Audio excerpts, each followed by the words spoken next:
like I was saying, I love this car. When I was driving a Range Rover and stuff like that, like I obviously love those cars too. But like every morning I wake up, I'm like, when I'm driving this car, like every morning I get up and I'm like going to the car, I'm like, can't wait to drive it. Just because of like the steering wheel. And I like the wheel. It feels like you're literally playing a video game. That's why it's like so much fun. People think this is like a family car, but it's like a race car. It's literally like a Ferrari Pista on wheels that could fit your whole family. I mean, like this is just insane. You can't do, like we just said, 95 just on a quick acceleration. That's the power. Like that's the power you get. Like you can't get anywhere else. Like that's what Tesla is. Right? And the handling honestly is awesome. Like people talk shit on the brakes and say, oh, the brakes are like not as good or whatever, but like, I mean, you're not going to be doing like 150, 160 all the time in this car. Like people are saying the brakes are bad or going like 140, you know, and like, honestly, I never really speed in this car, but I like to accelerate. You know, I like to get up to 100 in 2 seconds, you know. The acceleration is just like, once you drive it, you're like hooked. Because then you get into a gas car and you're like, what is a transmission? Because you have to shift gears and like the RPMs. This is one speed. This is a one-speed transmission. It just goes. You got the cooled seats and everything like that. You got heated seats in the back. You can control heated seats in the third row. For some reason, the air conditioning controls in this thing, it's like you're literally in an apartment. I don't know if the sensors are better or what is like what makes the air conditioning so easy, but the auto controls in this car are like literally like home quality like air conditioning. Like it's crazy. Other than that, I mean, like you can race anyone on the road, I guess.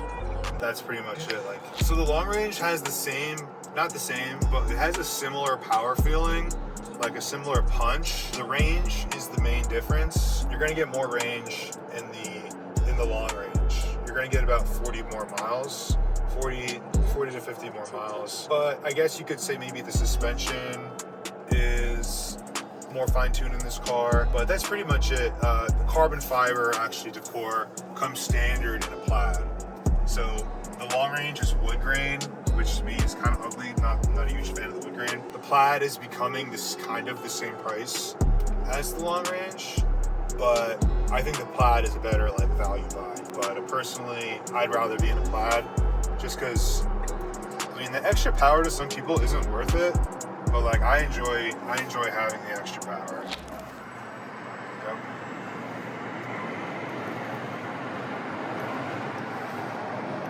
It's just, you know, that's it right there. Like, you can't do that. You can't do that in any other car. You try to get into a Range Rover SVR and do that, it'll take you a while to get up there. Plus, you'll start getting a headache, that engine noise, you know what I mean? Yeah. After a while, you actually appreciate the quietness in here. Like, I do my like best thinking when I'm driving a Tesla. And it's fun to go back and forth between Teslas.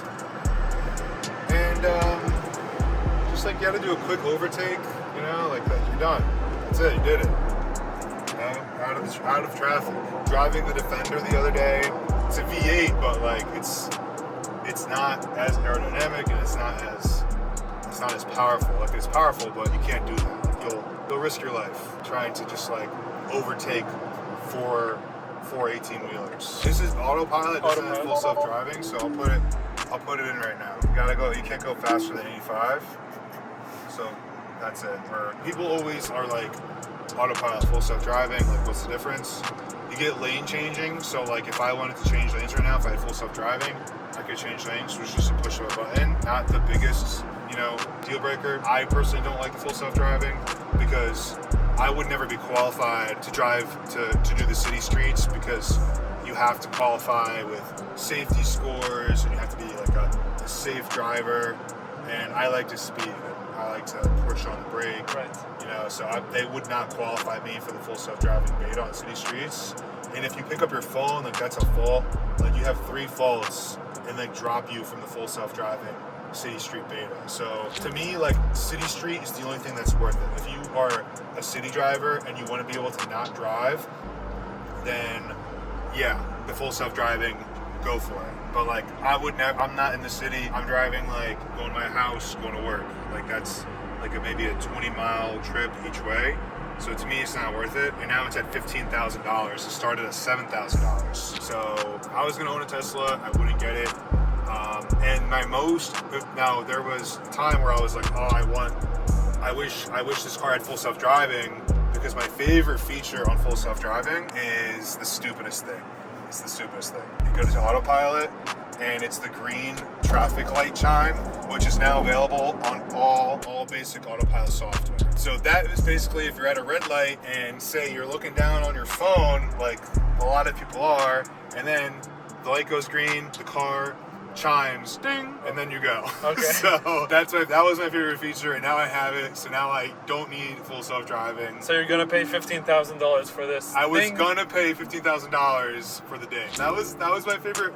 And the summoning, like you're in like a valet area and you want to summon your car. Like I was never cared for that. Like a lot of people like to be like, oh, look at what my car can do, and you can like bring it up. And yeah, it's cool to see the car drive up to you with no one in it, but it's just like, I don't know, at the end of the day, you're just like kind of showing off about what your car could do, and it's not a big deal. So the price doesn't justify it, basically. I didn't think so. Like I said, if you're a city street driver, then yeah, that could be really cool using the FSD beta. Full self-driving, you have the capability, but you're not allowed to take your attention away from the road. Oh, so someone is actually it's actually monitoring you when when you're driving. It monitors everything, all your actions up front. So I would literally get kicked off the beta on like, I have 3 strikes and I'm out. So I would get kicked off the beta. I would never make it.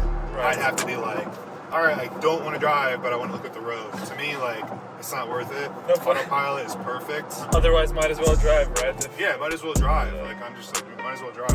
I mean, this is when I love to use Autopilot. When we're on the highway, there's traffic, you can't really overtake. How aware are you when you have Autopilot on? I mean, I'm aware. Like, personally, I feel like I wanna look on the road and control it. But what do you do? Well, like, I look around me. Like, if anyone, I look to the left and the right. I look in the rear view mirror. So if Autopilot's on, I'm usually doing, like, I don't really sit here and just do this. You know what I mean? But since we're talking and it's easier to have Autopilot on, I would never use Autopilot if the road conditions aren't great. Like if you're going through a dirt road, Autopilot will still work, but you need to be aware of what's coming, on the road. So disclaimer, we are not advising anyone to look at their phones. Yes. Right, you gotta say that. Yes, disclaimer. We're not advising anyone to look at their phones, and I know there's tons of people out there who literally work in their Tesla while using Autopilot, so you all know what I'm talking about.